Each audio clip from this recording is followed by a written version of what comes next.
mais Ndumbe xanaa xamoo dama feebar si suba ba léegi nga may doxaloo nii rek. waa nijaay yow tamit doxal rek léegi ñu egg fi ñu jëm. waaye doxal ba kañ instant bi dama faible. hôpital yéen pourquoi ngeen indi ma hôpital Ndumbe waxoon naa leen ngeen woo docteur Fall man duma pikiir ay comprimé la may jox. waa nijaay xanaa yow feebaroo rek boo feebaree doo ñëw hôpital faju.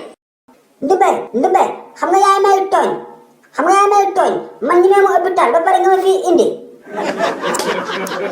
mais père nooto waay kañ dem nga faj yow tamit ñu ñibbi. xam laa wax noppil daw ma. Malick mon fils yow ak sa yaay ak xaali man ngeen di jéem a nax di ma teg dil.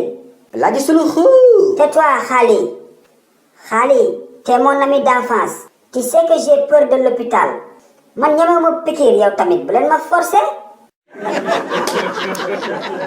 père xoolal da ngay dem de. père xaali jàppal ki ñu yóbbu ko waay. maa bañ c'est hors de question. Mon fils kenn du ma pikiir je déteste l'hôpital. père xaali jàppal ki ñu yóbbu ko waay. kii fu mu jëm yow. jàppale. Malick jàppale ko de bu mu rëcc. père doo taxaw foo jëm.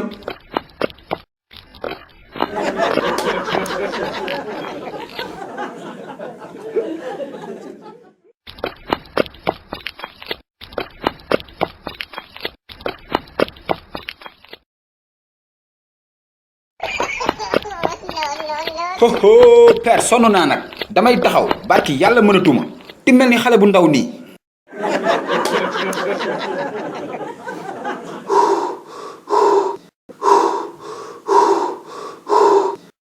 waa père ngir yàlla nag yow tamit si suba ba léegi yaa ngi may dawloo taxawal nag ngir yàlla ñu dem nga faju.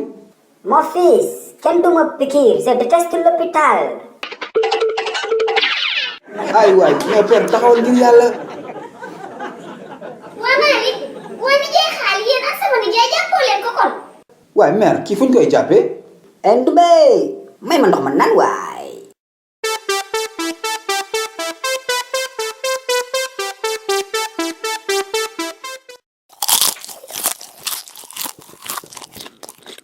di jaay bandi kilifa gu toll ni man nga ne danga may nax pour yóbbu ma hôpital.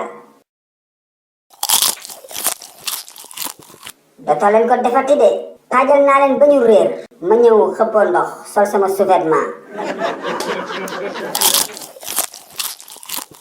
ñëw ci hôpital bala.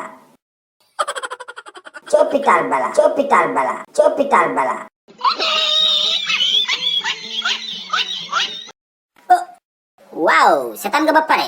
déet bul dal foo jëm capal fii bësal bouton bu xonk bi nga abonné bu ko defee vidéo bu bees bu njëkk a génn nga bokk si ñu ko njëkk a seetaan yow tamit. Je vous aime. I love you.